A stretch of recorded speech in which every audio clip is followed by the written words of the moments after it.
안녕하세요. 오늘의 데일리 뉴스레터에 오신 것을 환영합니다. 1. 상황이 러시아보다 나쁠 수는 없다.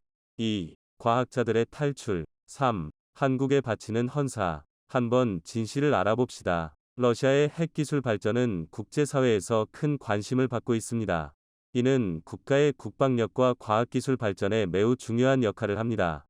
러시아는 과거부터 핵기술 분야에서 높은 수준의 역량을 갖추고 있으며 최근에는 핵 에너지 및 핵무기 분야에서 주목할 만한 발전을 이루어내고 있습니다. 러시아는 핵발전 분야에서 다양한 성과를 이루었습니다. 우선 핵발전소를 비롯한 핵에너지 산업에서 러시아는 기술적으로 선진된 시스템을 개발하고 운영하고 있습니다. 이를 통해 러시아는 자체적으로 충분한 핵에너지를 생산하고 국내적인 전력 수급의 안정성을 확보하고 있습니다. 또한 러시아는 핵무기 분야에서도 주목할 만한 발전을 이루고 있습니다. 최근 러시아는 핵미사일의 사거리, 정밀도, 탄도 돌파 능력 등을 향상시키는 다양한 핵무기 개발을 진행하였습니다. 이에 따라 러시아는 군사적 위협을 대비하고 자신의 국방력을 강화하는 데 성공하였습니다. 러시아의 핵기술 발전은 국제사회에 미치는 영향도 큽니다. 러시아는 핵 분야에서 주요한 국가 중 하나로 인정받고 있으며 국제 핵 협력과 관련한 협상 및 협약에도 적극적으로 참여하고 있습니다. 이러한 러시아의 역할은 국제적인 안보와 핵무기 확산 방지에 중요한 역할을 하고 있습니다. 그런데 큰 전환점이 생겼다. 최근 러시아는 경제적 어려움을 겪고 있으며 이로 인해 많은 사람들이 해외로 이주하고 있습니다. 러시아 경제는 매우 좁은 상황이며 인플레이션이 상승하고 있어 가계부채 문제가 심각해지고 있습니다. 이러한 상황은 러시아의 경제 성장을 저해시키고 있으며 많은 사람들이 삶의 질을 높이기 위해 해외로 이동하고 있습니다. 이러한 상황은 러시아 정부에게 큰 도전을 안겨주고 있으며 이를 극복하기 위해서는 많은 노력이 필요합니다. 정부는 적극적인 대책을 내놓고 있지만 아직 이 문제를 완전히 해결하지 못하고 있습니다. 따라서 러시아의 경제 상황은 여전히 불안정한 상태이며 많은 사람들이 이를 피해 해외로 이주하고 있습니다. 이러한 상황은 러시아뿐만 아니라 세계 경제에도 영향을 미치고 있습니다. 따라서 러시아 정부는 이 문제를 신속하게 해결하고 경제적 안정을 회복해야 합니다. 이를 위해 정부는 혁신적인 정책을 내놓고 국제적 협력을 강화하여 경제적 어려움을 극복할 수 있도록 노력해야 합니다. 세계 전쟁으로 비화되고 있는 우크라이나 전쟁, 전란의 한가운데 러시아의 만행에 보다 못한 러시아 과학자들이 대규모 반대 성명을 내며 푸틴을 비난했는데요.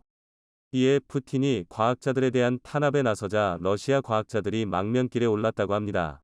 자유로운 연구 환경이 보장되고 민주주의 국가인 한국으로 가겠다는 러시아 과학자들의 망명이 잇따르자 북한 정부는 공포에 휩싸였다고 하는데요. 러시아 과학자들 망명 소식에 왜 북한이 동요한 것일까요? 앵커의 진행으로 차분하게 이어가는 방송. 러시아 앵커는 현재 우크라이나 전쟁에 관한 리포트를 읽고 있었는데요. 갑작스럽게 난입한 한 인물의 등장으로 조용한 방송은 엄청난 파국을 맞이하게 되었죠.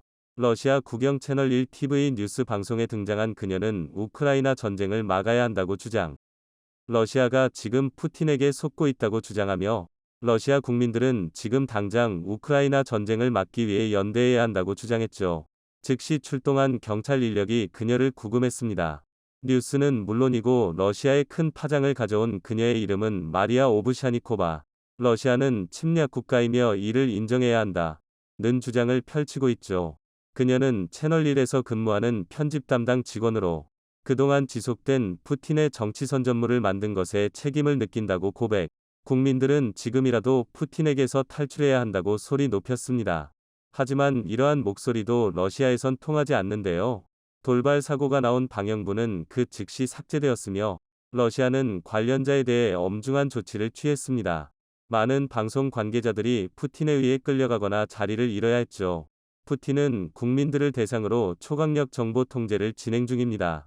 러시아가 현재 승리를 이어가고 있으며 우크라이나는 조만간 조국 위품으로 들어온다는 선전을 펼치면서 서방 국가의 프로파간다에 속으면 안 된다는 메시지를 지속적으로 전파하고 있습니다.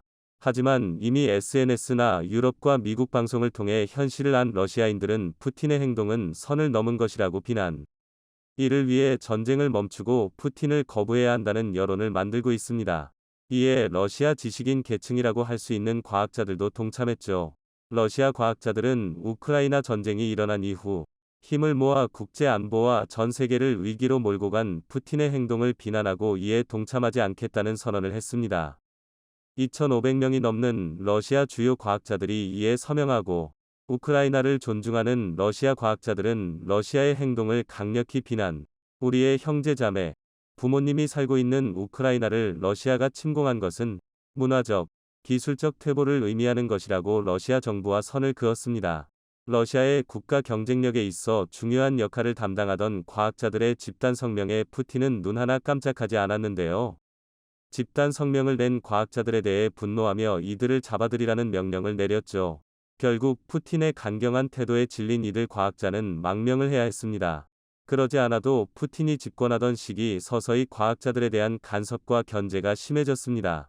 조짐은 2019년부터 나타났었는데요. 러시아 과학교육부는 과학인 해외교류 권고안을 제정. 모든 러시아 과학자들은 이 지침을 따를 것을 요구한 일이 있었습니다. 이 조치를 읽어본 과학자들은 경악을 금치 못했는데요.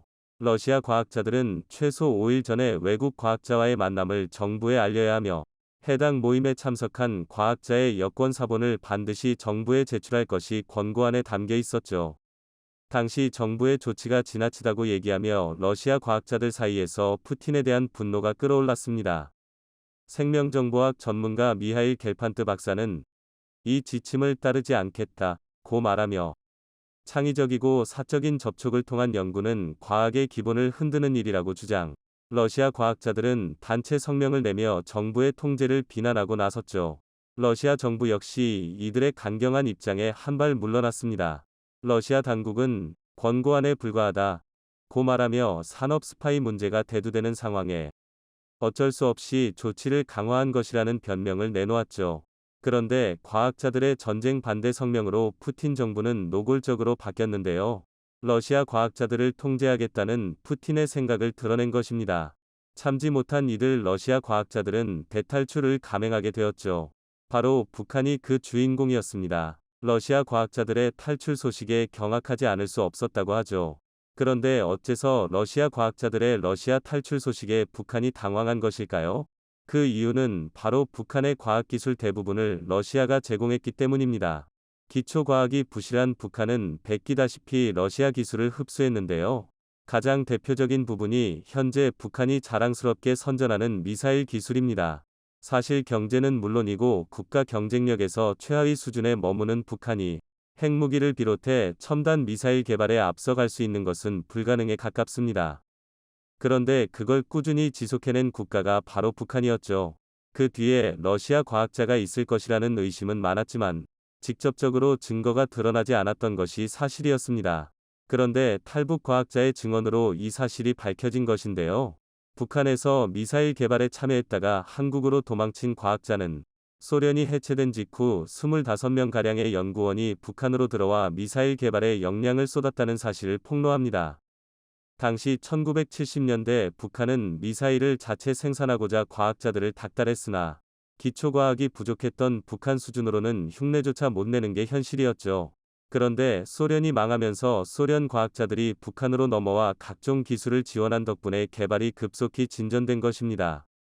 북한은 이 사실을 잘 알았기에 러시아 과학자들을 극진히 대접했습니다. 이후 2000년대 소련의 뒤를 이은 러시아가 북한에 있는 과학자들을 대상으로 높은 급여와 자리를 약속, 고국으로 돌아올 것을 요청했으나 북한은 이들을 붙잡기 위해 파격적인 혜택을 제공했죠. 개인 연구원에게 한 달 8,000달러라는 파격적인 금액을 약속. 게다가 북한 경제력으로 감당이 안 될 정도의 고가의 차량과 아파트까지 제공하며 이들의 마음을 붙잡는 데 성공했습니다. 덕분에 북한 미사일 개발 수준은 비약적으로 상승했죠. 2017년 북한은 신형 엔진의 연소 실험 성공을 대외적으로 발표 이후 화성 12형 발사에 성공했다는 소식을 알리며 미국은 물론이고 러시아까지 경악할 만큼의 성과를 거두었습니다. 광 미군 기지를 훌쩍 뛰어넘을 사거리 5,000km의 미사일을 자체적으로 개발한 것입니다. 러시아는 결국 북한에 거주하는 러시아 과학자들을 인정. 이후 러시아는 북한이 요청한 과학자들을 보내주며 교류를 이어갔습니다. 이 결과 러시아 과학자들은 북한의 기밀 정보를 많이 취득하게 되었습니다. 북한이 현재 개발 중인 미사일의 수준부터 약점까지 다 알고 있죠. 그런데 러시아 과학자들 상당수가 러시아 정부의 전쟁에 반대하며 다른 국가로의 망명을 시도하게 되면서 문제가 복잡해졌습니다. 비밀 정보를 쥐고 있는 러시아 과학자들이 북한이 아닌 다른 국가, 정확히는 한국을 망명지로 선택하고 있기 때문이죠.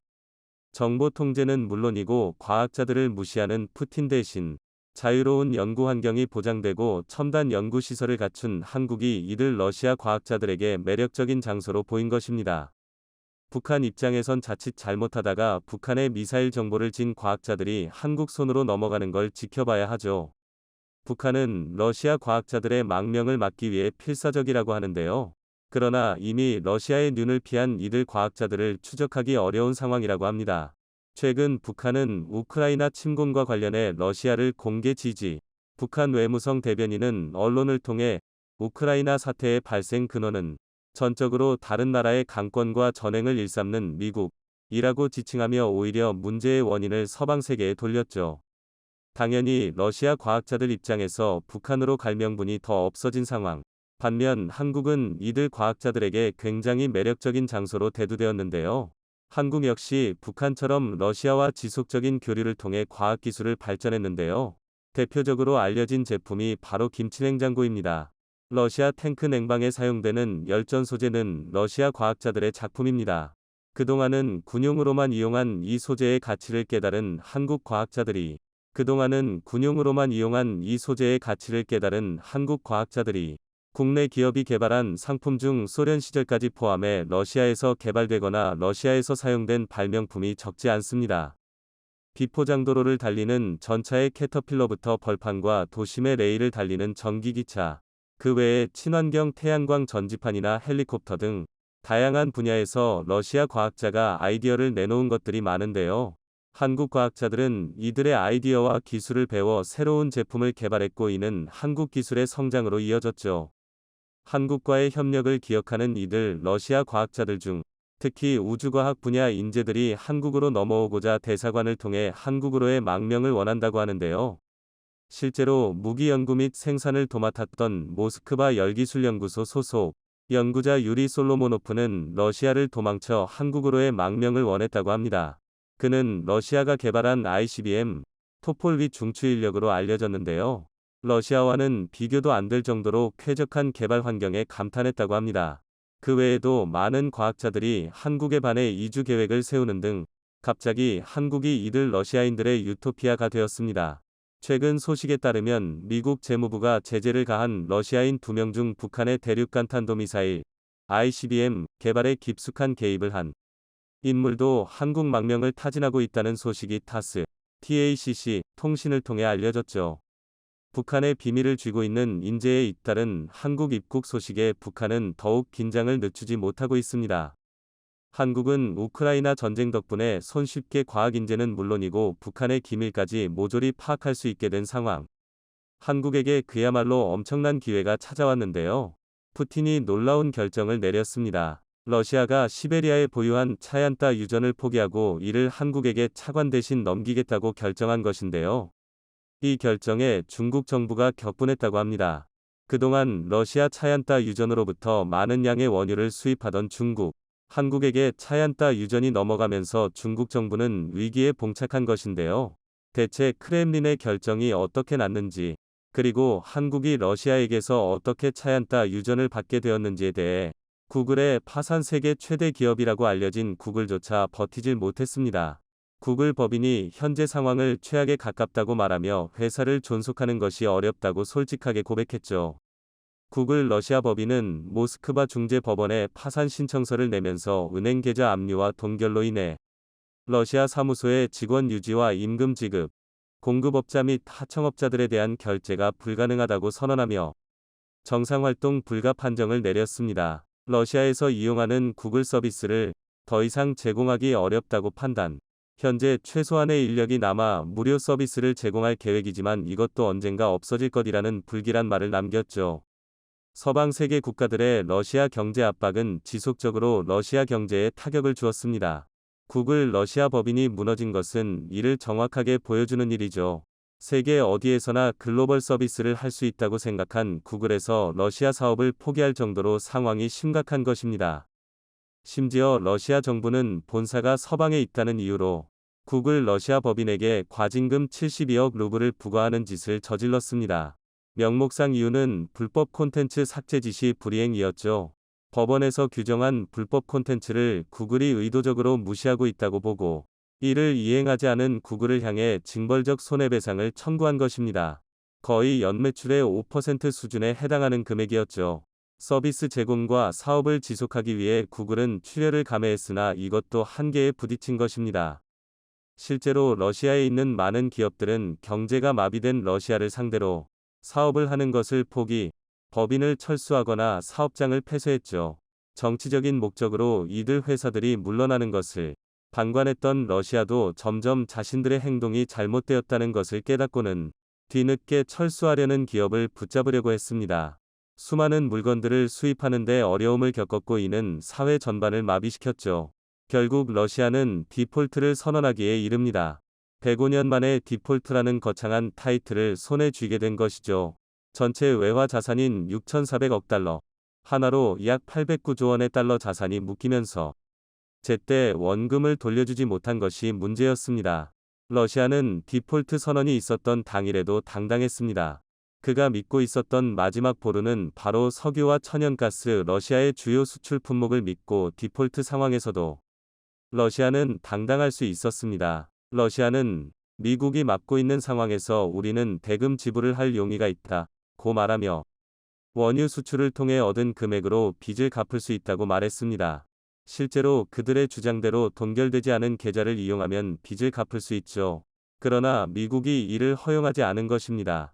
어떻게 보면 의도적으로 러시아를 디폴트 상황에 몰아넣고자 갚을 수 있음에도 불구하고 러시아를 위기로 몬 것이죠. 결과적으로 러시아의 디폴트는 시행되었고 갚을 능력이 있건 혹은 갚을 능력이 없건 러시아는 디폴트 상황을 정상 상황으로 가정하고 세계 각국을 상대로 빚을 갚기 위해 노력을 해야 합니다. 불행히도 한국은 러시아와의 관계를 고려하면 이 문제에서 자유로울 수 없는데요. 특히 아직도 한국에게 갚지 않은 8억 7천만 달러의 차관은 한국에게 있어 아킬레스건이나 다름없습니다. 1990년 노태우 정부와 소련의 고르바초프 총서기와의 수교 당시 소련은 한국에게 경제협력 차관 30억 달러를 요청했습니다. 당시 한국에겐 큰 출혈이었지만 예정된 약속을 지키기 위해 14억 7천만 달러를 러시아에 송금해. 그러나 소련이 패망하고 한국은 소련에게서 돈을 받지 못하게 되었습니다. 소련의 후신으로 탄생한 러시아에서 그 대금을 갚겠다고 나서면서 한국과 러시아 사이의 길고 긴 불곰 사업은 이렇게 시작되었습니다. 덕분에 한국은 러시아의 우수한 군사기술의 집약체인 현물들을 받을 수 있었고 이를 분해 분석한 덕분에 지금의 방산 능력을 한국이 갖출 수 있게 되어 사업은 성공적이었다고 볼 수 있었습니다. 하지만 완전히 러시아로부터 그때 빌려준 돈을 회수하지 못했죠. 2022년까지 이 문제는 이어졌고 제3차 불곰 사업으로 이어질 뻔했습니다. 그러던 와중 우크라이나 러시아 전쟁이 터지면서 논의는 완전히 사라졌습니다.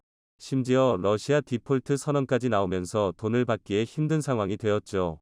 한국 정부는 서방 세계는 물론이고 러시아 정부와 협조를 통해 돌려받지 못한 8억 7천만 달러를 어떻게 해서든 회수하려고 했습니다. 이자까지 포함하면 원금 8억보다 더 큰 금액을 한국 정부는 러시아에게서 받아야 하는 가운데 러시아 정부는 한국을 비우호국으로 지정하면서 대화를 거부했죠. 그런데 러시아 정부가 한국을 상대로 빚을 갚겠다고 나선 것입니다. 푸틴의 지시로 한국에게 러시아 차얀따 유전을 주는 것으로 빚 청산을 하겠다는 이야기가 나온 것입니다. 크렘린의 지시에 러시아 당국에서는 놀랍다는 반응이 나왔죠. 이제까지 빚 청산에 의욕적으로 나서지 않던 러시아가 갑작스럽게 디폴트 선언 이후로 빚을 갚겠다고 나선 것에 많은 전문가들이 의아함을 보였는데요. 그런데 최근 G7이 이 결정한 정책이 푸틴의 마음을 바꾼 결정적인 원인이 된 것으로 알려졌죠. 바로 원유 가격 상한제입니다. 한마디로 천정부지로 솟구치는 원유 가격의 족쇄를 채운 것인데요. 수요 공급의 자연스러운 순리대로라면 공급보다 수요가 폭증하는 지금 시점에 가장 이득을 봐야 하는 주체는 러시아입니다. 억지로 거래를 하지 못하게 막으면서 러시아산 석유의 가치는 부르는 게 값일 정도입니다. 러시아 역시 이 사실을 잘 알고 뒤에서 몰래 원유를 거래 중국이나 북한, 인도 등 다른 국가와 거래를 하면서 달러를 확보할 수 있었습니다. 그런데 G7 정상회의에서 가격 상한제를 채택함에 따라 일정 이상 금액으로 거래가 불가능해지면서 러시아에 빨간불이 들어온 것입니다.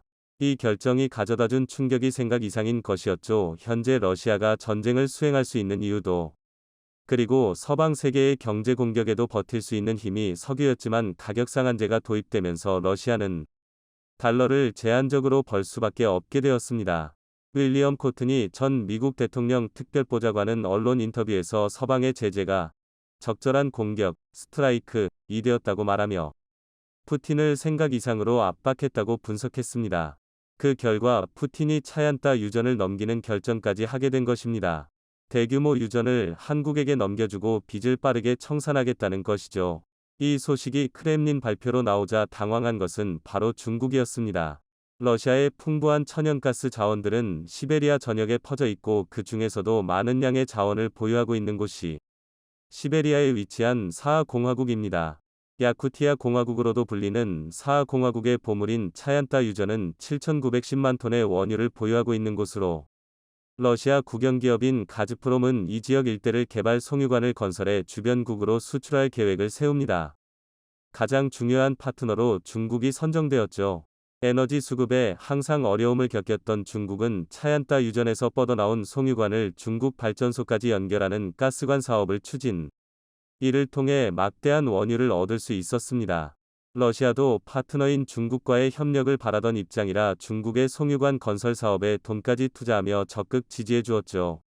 그 결과 시베리아의 힘이라는 대규모 송유관이 건설되었고 중국은 매년 차얀따 유전을 통해 연간 380억 세제곱미터의 천연가스를 중국으로 가져올 수 있게 되었습니다. 중국 리커창 총리와 드미트리 메드베데프 러시아 총리는 양국 교역을 2024년까지 2천억 달러 이상으로 늘리기로 합의. 중국은 차얀따 유전을 통해 전달하는 원유량을 늘릴 것을 러시아에게 요청했고 러시아는 이 제안을 받아들였습니다. 중국에게 있어 알짜배기 나 다름없는 이 차얀따 유전을 한국에게 넘긴다는 소리를 듣고 난 뒤 베이징에서는 크렘린을 향해 격분하지 않을 수 어준 한국에게 사업권이 넘어간다면 원유가 한국으로 넘어가 중국은 충분한 양의 석유를 가져가기 어려운 상황. 가뜩이나 나토를 통해 한국과 중국이 대립각을 세우고 있어 중국에 대해 한국이 불만을 품고 있는 와중 중국의 약점이라고 할 수 있는 유전까지 넘어가면 중국 입장에서는 골치 아플 수밖에 없습니다. 왕이 외교부장은 러시아의 결정에 의문을 품었다고 얘기하며 크렘린의 선택은 이해할 수 없다는 평가를 내렸는데요. 하지만 러시아는 어디까지나 합리적인 판단으로 차얀따 유전을 넘기면서 빚에 대응하는 것입니다. 디폴트 상황에서 빚을 가지고 있는 것은 위험을 가중시키는 일, 최대한 빨리 빚을 청산하는 것이 러시아 입장에서 유리하기에 차얀따 유전을 넘기는 것은 러시아에게 이득이 되는 일입니다. 결국 우크라이나 러시아 전쟁으로 인해 한국은 의도치 않게 중국을 견제하면서 동시에 엄청난 유전까지 손에 넣게 되었는데요. 불곰 사업에 이어 유전에 이르기까지 러시아는 한국에게 아낌없이 베푸는 모습을 보여주었습니다. 석유까지 손에 넣어 거칠 것이 없어진 대한민국. 당초 케이프21은 2024년 후반기 양산이 시작될 예정이었는데요. 그런데 최근 KAI와 방위사업청이 기존 계획을 완전히 뒤집고 일정을 6개월이나 앞당겨 버렸습니다.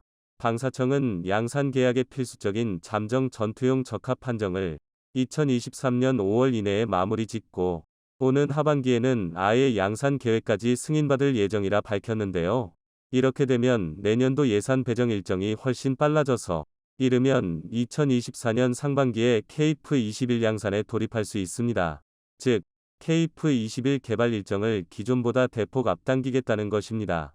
이 덕에 실전 배치 계획도 최소 6개월에서 최대 1년 이상 단축되었는데요. 아무리 객관적으로 보려고 노력해도 도저히 믿지 못할 만큼 빠른 속도입니다. 실제로 세계 굴지의 외신들도 대한민국 항공 기술력의 폭풍 성장을 대서특필하고 있는데요. 이게 가능했던 건매 시험 비행 때마다 예상을 훨씬 웃도는 결과 값을 보여준 케이프21 덕분이었습니다. 오늘은 양산 일정까지 앞당겨버린 KF-21이 무장시험에 대해 알려드리겠습니다. 매 시험 비행 순간마다 성공을 기록하며 KF-21 보람에는 불가능의 정의를 새롭게 바꾸고 있습니다. 전 세계의 어떤 전투기도 이 정도로 높은 시험 비행 성공률을 기록하지는 못했는데요. 하물며 KF-21이 대한민국의 첫 국산 전투기라는 걸 생각하면 정말 말도 안 나올 수준입니다. 실제로 KF-21을 분석한 각종 군사 매체와 전문가들은 하나같이 이게 대한민국의 첫 전투기라는 걸 믿을 수 없다 라며 혀를 내두르기 일쑤인데요. 특히 KF-21이 본격적으로 제 능력을 뽐내기 시작한 건 지난 3월 성공한 AESA 레이더 탑재 비행부터였습니다. 사실상 이때부터 전투기로서 KF-21이 성능이 입증되기 시작했다고 볼 수 있습니다. 전면부에 1000여 개의 소형 통합 모듈을 장착해 각 모듈마다 독립적인 송수신을 가능하게 만든 AESA 레이더는 현대 레이더 기술의 정점이라고 해도 과언이 아닌데요. 무수히 많은 모듈이 각기 다른 주파수의 송수신을 할 수 있어서 적의 전파 방해에 따른 대처 능력이 상당히 뛰어납니다. 대한민국 적선국들의 전자전 능력을 고려하면 KF-21의 AESA 레이더는 필수적으로 탑재되어야 하는 장치였는데요. 그러나 지상 고정형과 달리 전투기 탑재 레이더는 플랫폼이 끊임없이 움직이는 데다 음속의 벽을 돌파하는 극한의 환경에 노출된 만큼 상당히 높은 수준의 기술력이 필요합니다. 그렇기에 KF-21 개발 사업 초기만 해도 대한민국은 스스로 AESA 레이더를 개발하고 전투기에 탑재할 능력이 부족하다고 판단해 버렸는데요. 그래서 FX 3차 사업을 통해 F-35-40대를 도입하는 대신 절충교역으로 미국의 AESA 레이더 기술을 포함한 4대 전투기 핵심 기술을 이전받기로 했습니다. 그런데 화장실 들어갈 때와 나올 때 태도가 다르다고 미국이 입을 싹 닫고 기술 이전 거부로 계약을 뒤집어 엎어 버렸는데요. 지금은 상상하기 어렵지만 당시만 하더라도 이는 KF-21 프로젝트가 존폐 위기에 놓일 만큼 심각한 문제였습니다. 심지어 미국이 기술 이전을 거부했다는 소식이 알려진 2015년 당시만 하더라도 레이더 없는 전투기를 만들 셈이냐며 지금이라도 KF-21 개발을 포기하자는 의견이 주류였을 지경입니다. 그러나 안 되면 되게 하는 게 대한민국이죠. 시도라도 해봐야 실패의 이유를 배울 수 있는 법이고 대한민국은 때릴수록 강해지는 특별한 국민성을 지닌 나라였습니다. 그렇게 대한민국은 불가능에 도전했고 그 결과 모두가 아시다시피 세계 12번째 AESA 레이더 개발국에 당당히 등극했는데요.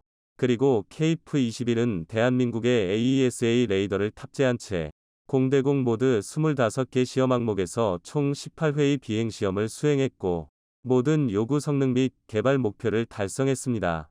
쉽게 말해 대한민국이 순수 독자 기술로 개발한 첫 번째 AESA 레이더를 탑재한 최초의 전투기가 처음으로 도전한 비행 테스트에서 단 한 번의 실패조차 없었다는 뜻입니다. 어이없을 정도로 놀라운 완성도인데요. 당연히 우리 개발진들의 뼈를 깎는 노력이 있었기에 가능한 일이었겠지만 솔직히 관련 기술에 정통한 입장이 아니고서야 기적이라고밖에 표현할 수 없는데요.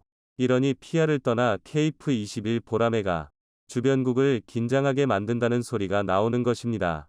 적선국 입장에서는 대한민국이 4.5세대 정점이 예상되는 전투기를 개발하는 중이니 긴장하는 게 당연하고 우방국 입장에서는 방산시장에서 KF-21과 경쟁할 생각에 벌써 골머리를 썩고 있는 건데요. 실제로 당장 F-35만 봐도 개발 과정에서 온갖 문제가 드러나면서 지금까지도 도입국 입장에선 유지가 애매한 전투기가 되었습니다.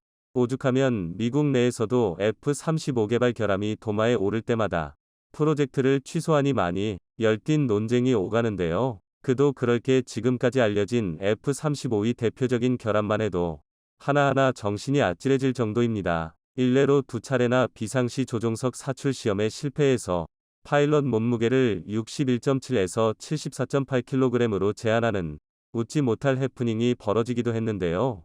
이외에도 내부 무장창이 열에 취약해서 지상 기온이 32.2도가 넘거나 고속 비행 시 10분 이상 무장창을 폐쇄할 경우 내부 온도가 위험한 수준까지 상승하는 중대 결함이 발생하기도 했습니다. 또 연료를 가득 채울 경우 기동성이 급격하게 떨어져 최대 3.8 지휘 중력 가속도밖에 감당하지 못했고 비행 속도가 마하 1.1을 넘어가면 무장을 발사하는 게 불가능해지는 황당한 일이 벌어지기도 했는데요. 하나하나가 주옥 같은 중대 결함을 고쳐내느라 F-35의 개발 완료 일정은 이미 수차례나 연기된 상태입니다. 그나마 현재는 중대 결함 대부분을 해결하고 일단 실전에 사용은 할 수 있는 상태라 양산이 결정되었고 현역으로 운용 중인 건데요. 그러나 여전히 2023년 기준 개발 28년 차에 돌입했음에도 F-35에는 미완의 전투기라는 꼬리표가 따라붙고 있습니다.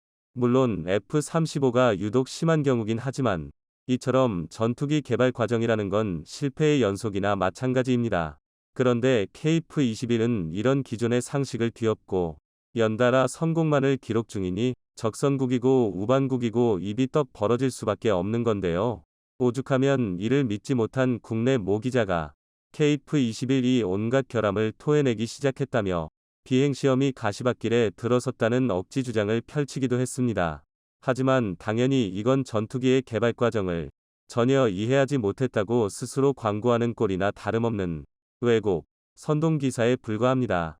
단적으로 KF-21 2초기 저속 비행 단계임에도 입단 경보가 울렸으니 심각한 상황이라고 주장했는데 사실 경보가 울리는 건 지극히 당연한 일입니다. 애초에 시제기는 그러려고 만든 겁니다. 원래부터 비행 과정에서 생기는 문제들을 미리 파악하고 미세한 디테일 조정을 통해 완성형 기체를 만들기 위해 시제기를 제작하는 거고 이를 가지고 시험 비행을 하는 건데요. 단 한 번도 항공기를 날려보지 않고 지상 경납고 풍동 실험장에서 100% 완벽한 조정이 가능하면 그건 종이 비행기지 최첨단 과학기술의 집약체인 전투기가 아닙니다. 그게 가능하면 시제기를 만들 필요도 없고 시험 비행을 진행할 필요도 없습니다. 그냥 다짜고짜 양산부터 시작하고 실전 배치해버리면 그만인데요. 그러나 전투기는 12년 전 정비 과정에서 너트 하나 빠뜨린 것으로도 추락할 수 있는 아주 민감한 장비입니다. 더군다나 앞서 말했듯이 일각의 주장과 정반대로 KF-21은 매 순간 한없이 완벽에 가까운 성공 가도를 달리고 있습니다. 특히 가장 최근에 진행했던 무장 시험들은 가슴이 두근거릴 정도로 환상적이었는데요. 우선 KF-21은 지난 3월 28일 시제 2호기를 통해 공대공 미사일 미티어의 무장 분리 시험에 통과했고 시제 3호기는 100여 발이 기총 발사 시험에 성공했습니다. 일각에서는 현대 공중전에서 기총이 무슨 쓸모가 있느냐며 평가절하하기도 하지만 무장 시험은 단순히 탄약이나 미사일을 몇 발 발사할 수 있느냐가 목적이 아닙니다.